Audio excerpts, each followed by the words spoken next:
And so I went to this temple with my friend, whose friend was gonna give gifts to a nun. And we got into the temple, and I was just walking around and thinking about how, just wondering about people who go to the temple, because it was really my first time in a Buddhist temple like that. And I met this lady.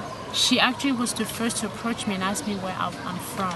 And I was struck because I saw that she was so beautiful, and I was like, why, you know, why would a beautiful woman like this be with her head shaved and being a Buddhist nun? So I asked her story, and she told me she just realized that life had no meanings for her anymore, and like she didn't want to go after materialism and things like that, and she wanted like a new beginning, and she decided to become a nun.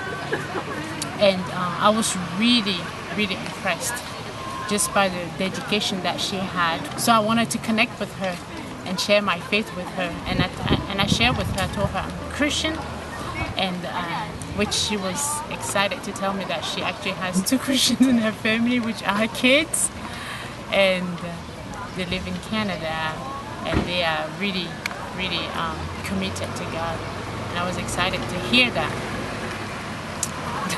So maybe can you tell us how you moved kind of from Myanmar to back in Kona, perhaps? So after my time in Myanmar, I stayed in Myanmar for 8 months, and I was praying and asking God what I should do next. And I felt like I was supposed to come back here, which is the place I did my TESOL school training to become an English teacher at the first place. So I felt like God wanted me to come back here and get some more training for the future.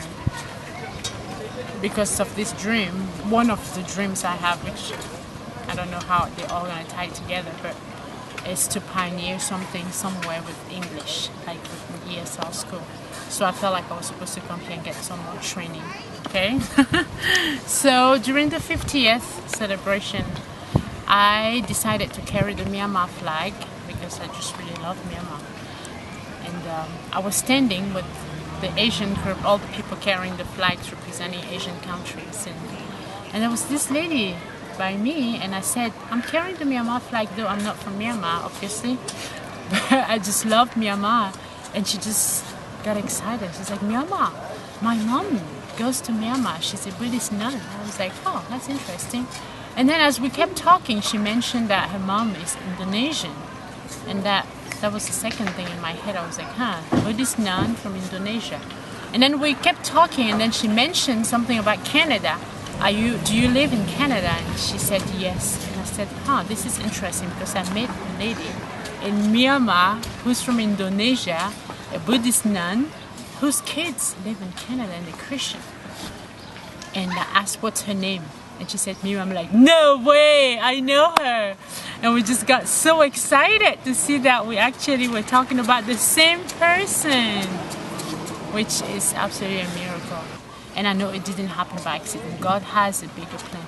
But I can say that I'm very encouraged, extremely encouraged to see that God works in amazing ways. That why would I be from Cameroon and go serve in Myanmar and meet this lady from Indonesia whose daughter is in Kona that I meet in Kona? It's amazing.